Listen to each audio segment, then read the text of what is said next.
Welcome to Rebuilding with Shelly Armato, a show dedicated to showcasing strong and resilient leaders and individuals from all walks of life. Join us as we explore inspiring stories from all around the world. Here's your host, Shelly Armato. Welcome everyone today. This has been a long-awaited podcast, right, Kelvin?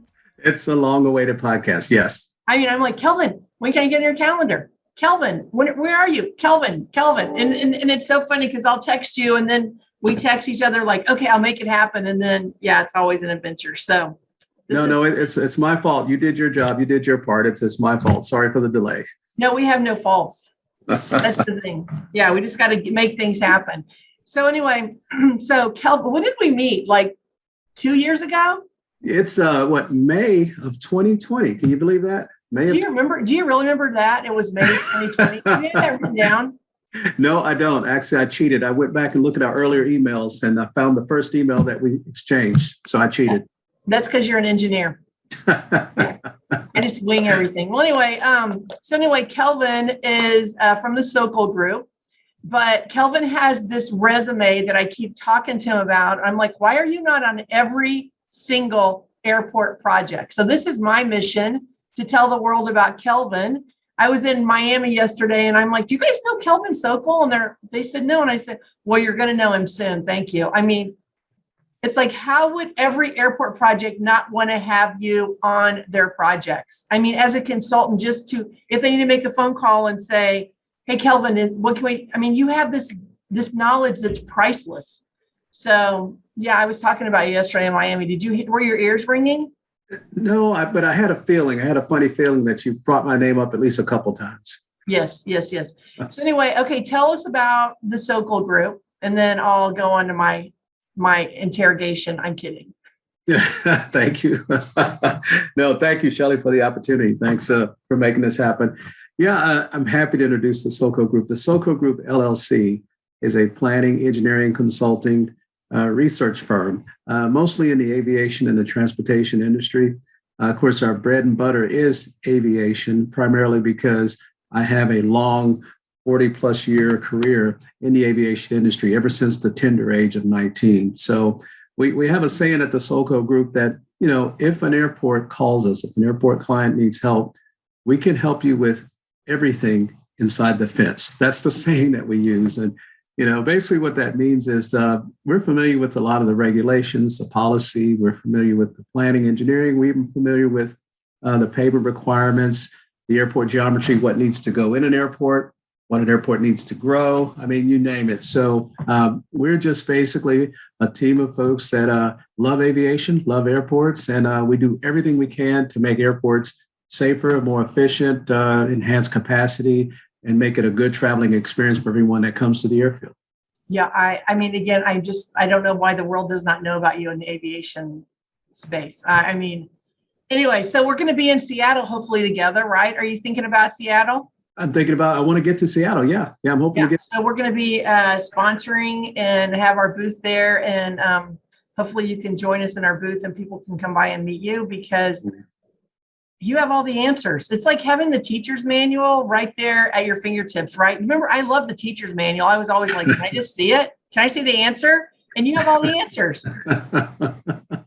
Well, actually, when you've been in the industry this long, you've experienced so many things about the industry and everything from, watching airports go from, say, nothing, greenfield site to, bustling airfield with aircraft coming in and out. And, we've seen some of the unfortunate things, like if there's been any kind of incidents or problems, we've also kind of experienced those in our career.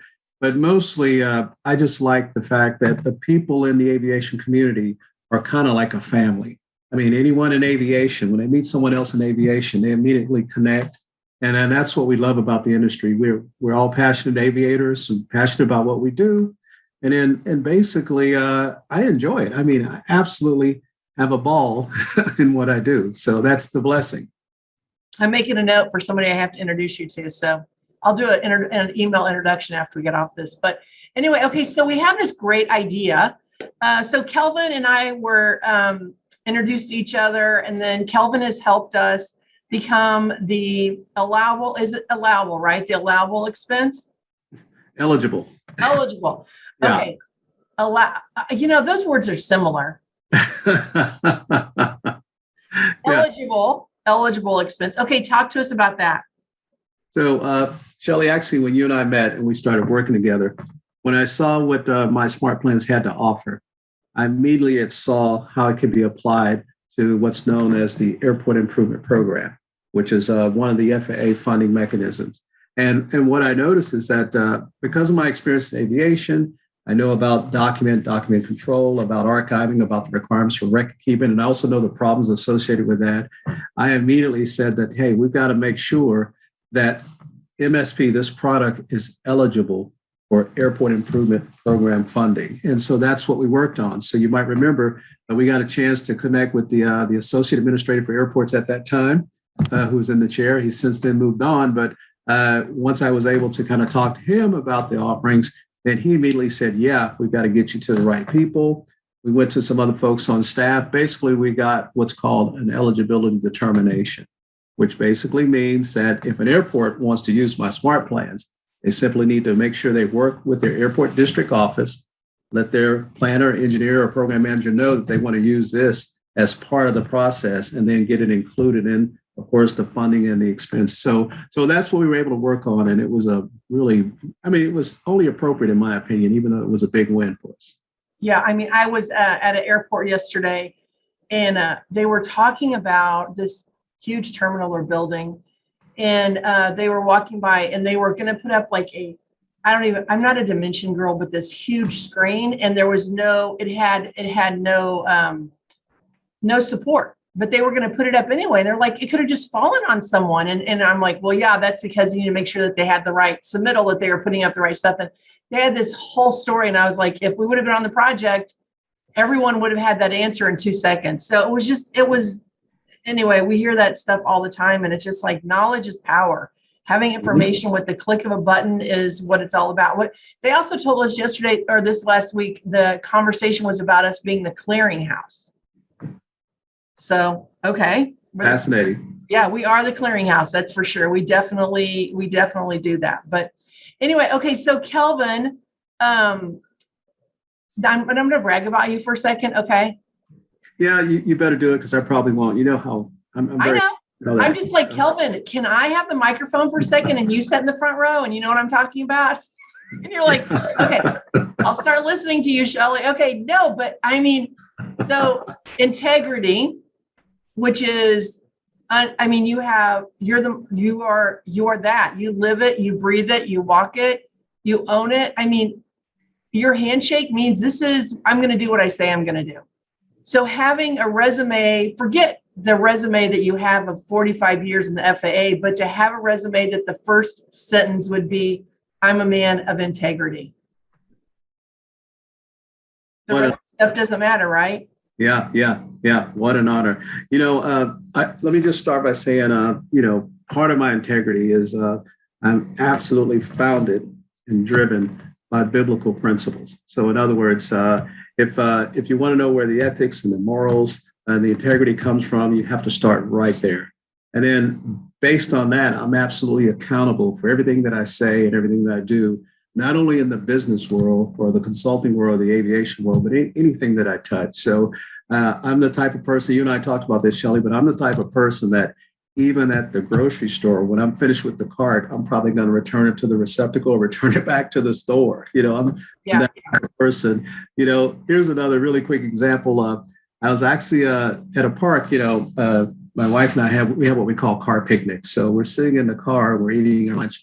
And then after we finish the lunch, I take all the trash. There's a trash can, a receptacle at the park. So I go and put the trash can in the park, and I look down, and there's a beer bottle on the ground. I pick up this beer bottle and also throw it in the trash can. Now, the reason I tell that story, I look around and the other cars parked in the park, they're all looking at me like, this guy, what's he doing? It's like, is he an idiot? And the point is, that's just a part of my character. I just want things to be right. I want the rules to be followed. But most of all, we want to help people. So when we talk to anyone, particularly in this particular industry, whatever we say that we'd like to do for you, it's really because we really, really want to help. I mean, I don't know how else to say it. And that's kind of that's how we operate. Yeah, I'm totally right there with you. So I have this prayer in the morning. I get up and I say, first of all, I say, Lord, I say what you say because I'm going to get it wrong. You know what I mean? I'm never going to get it right. I mean, if I'm like, oh, Father, thank you. He's like, oh, okay, I got that. You know what I'm saying? Yeah, So my new prayer is whatever you say, I say. And then, Lord, make me an instrument of your love. And so today I was at the airport, and this gentleman, he had to have Alzheimer's, and his wife was mad at him because I don't know why, but it was a really bad situation. So I just went over and I said, can I help you?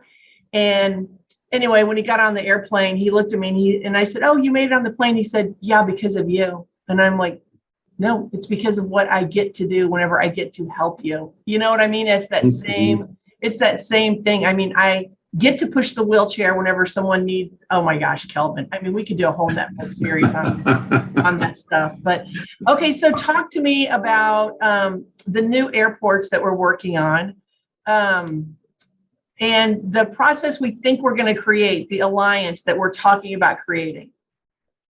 Absolutely. One of the things I've noticed in the airport industry, or the airport, what we call the airport design industry, there are a lot of communities that would like to build a landing surface, either a landing strip for an aircraft or a helicopter, heliport, or whatever. And there are a number of rules that have to be followed with the FAA. And what we find is that a lot of proponents, a lot of people who like to build landing strips may not know exactly the process they need to follow. There are some other consultants in the industry. I won't deny that. But sometimes when you're working with a consultant, you try to put together a proposal to submit, say, to the FAA and hope to get approval, you just want to make sure that I's are dotted and T's are crossed and that sort of thing. My team, the Solco Group, and several of us are former FAA folks, we've lived on the other side of that request. So we've seen that application, that request, or that document come in. We know what folks are asking, and we actually know what's appropriate for the national airport system, the national airspace system. So as a result, now, since I'm here in a position to help, we are actually building an opportunity for communities around the United States that would like to have a landing surface, but they want to make sure they follow the appropriate process. And we'd actually like to kind of group some of those communities together when we get the opportunity so that they can share experiences or best practices or the application process, successes, failures, what worked well for a community or what didn't, just so that when someone has a really good airport or airfield solution for the country, that they're following the right process and they're putting the best application, the best foot forward. Now, we're very clear that we don't guarantee that every application submitted to the FAA will be accepted into the national system. But what we can tell you is, as former FAA employees and also as airport planners and engineers, we know what works best in a national airport system. We know what the system needs. We also know how to accommodate users of the system. So, in other words, we're looking at building an alliance, and we're hoping that communities will join us, basically to just kind of start the conversation of, hey, one of us would like to have a landing strip, one of us would like to have an airfield or an airport, but we don't know where to go. And then we'll connect that individual community with the others in the group that have had the same experience. So that's what I'm hoping to build. Yeah. And what are we going to call it? The alliance of, what were the words? Well, we played around with a couple different names. Yeah. Well, I mean, this is what I'm notorious for. So go ahead. So it's the Alliance of Airport Owners. So in other words, it's basically saying that in this particular alliance, you operate an airport, particularly a new airport, or if you'd like to have an airfield in your community, join the alliance and be a part of the conversation. Yeah, because I mean, I know we're working on one airport together right now, and I thought, wouldn't that be so amazing? Because we have another project that we're getting ready to start, and the gentleman was talking about the process, and I'm like, you only have to know Kelvin. I mean, don't reinvent the wheel, right? And so I haven't followed up, but I'm hoping that instead of, I mean, it seems like it's a really great opportunity to burn money unless you know exactly what you're doing. So it's like, I don't know. I mean, like I said, I don't know why every airport would not have you as a part of their project. I I want you on my airport. I don't have an airport, but if I did, Kelvin, I would be like, Kelvin's the guy for my airport. So anyway, well, I'm sorry to interrupt, but here's, for the client that we're currently working on, and I won't name them at the moment, but here's the thing about working with the Solco Group. We are brutally honest and we are straight shooters when it comes to doing this work. In other words, when I sit down with a client and look at what they have, we'll be honest and say, you don't need this, you don't need that. Why in the world did you ask for that? What are you thinking over here? Throw that out. Where's this? You're missing that. We actually go right to the point of, here's how you can logically put together your proposal, your plans for what you're trying to do. And sometimes, obviously, you're brutally honest, and you may hurt a few feelings, ruffle a few feathers, but the bottom line is we want to make sure that, if something goes out and we're a part of it, that airfield is safe, efficient, it operates, and it meets the user's needs. So we are very, very matter of fact, what in the world are you doing? And if someone's not ready, or they don't have what they need, we're going to tell them you're not there yet, or you don't have what you need, or whatever. Yeah. So that's, you're like I said, not reinventing the wheel. You've been down this road, so it's fast tracked as far as I'm concerned. It's amazing. So yeah. I'm on the other side cheering you on. I'm just, anyway, when I met you the first time, I was like, oh, wait a minute. I want to be Kelvin's friend first. Absolutely. Well, we touched a little bit about our faith walk and our beliefs. And I think that's where we connected, probably more so than business. That's what I felt. I thought I saw that connection and I said, yeah, we're going to be friends for life. We're also connected in Christ. It's just the way it's going to be. And then from there, we spring off and do the business, MSP, airport consulting, or whatever. Yeah. So that was my It's that foundation is what matters in every aspect of our lives. That's just the bottom line. I mean, need we say more, right? You can have an airport, if you don't know him, it doesn't really matter. It'll never fulfill that. It's the hole in your heart that you can't fulfill without him. That's a scripture. Kelvin, what's the scripture on that one? I don't remember that one. What was it again? I might have made it up. Well, isn't it that there's like a hole? It's the void in your heart that he fills. No, yeah, I don't know. I could have made it up. It feels right though. It feels right. I don't know. Well, anyway, Kelvin, thank you for your time. We're going to be hearing a lot more about you because I have a plan and you're a part of it. So it's going to be exciting, but I want to say thank you. First of all, tell your wife hello. Absolutely. Adorable. And we're excited to be able to have you on our podcast. And I hope 1 million people listen to it. And anyone in the industry that doesn't know you should call you. What's your phone number? How do they reach out to you? Absolutely. So the main office number, it's area code 409-237-0200. And then we have a website. The URL is www.thesolcogroup, SOLCO group.com, the Solco Group, all one word. And anyone that goes to that, one difference about our firm and maybe other firms is anyone that calls or anyone that hits that email, those emails come directly to me, the principal. So we, in other words, it doesn't go through a staff or, a long list of assistants. I want to see every single inquiry that comes in because, again, in the airport industry, if there is a need, it's usually an urgent need. And I want to make sure we give it attention right away. So absolutely, anyone that's in the industry, any questions, concerns, or now this is a little bit of a niche for us, but we've been really good at just researching FAA policy if necessary. So if someone runs into an issue, doesn't understand it, obviously the FAA is available to work with anyone. We're not going to take their place, but they run things by us, and we're happy to do that. And so, we got a call just yesterday, an airport client that basically said, we think we're headed down the right path, but we just want you to be a part of this, look at what we're doing, kind of walk lockstep through us, just to have that comfort level. And of course, we said, absolutely, we're there. Yeah. So absolutely, reach out to us. Yeah. Okay. Well, we'll be in touch. You be in touch, and we'll talk real soon. My pleasure. Thanks for having me, Shelley. Thank you, Kelvin. Thanks for watching this week's episode, brought to you by My Smart Plans and Courage Coalition. For more information about our guest or other links, please see the description below. We'll see you next week on Rebuilding with Shelly Armato.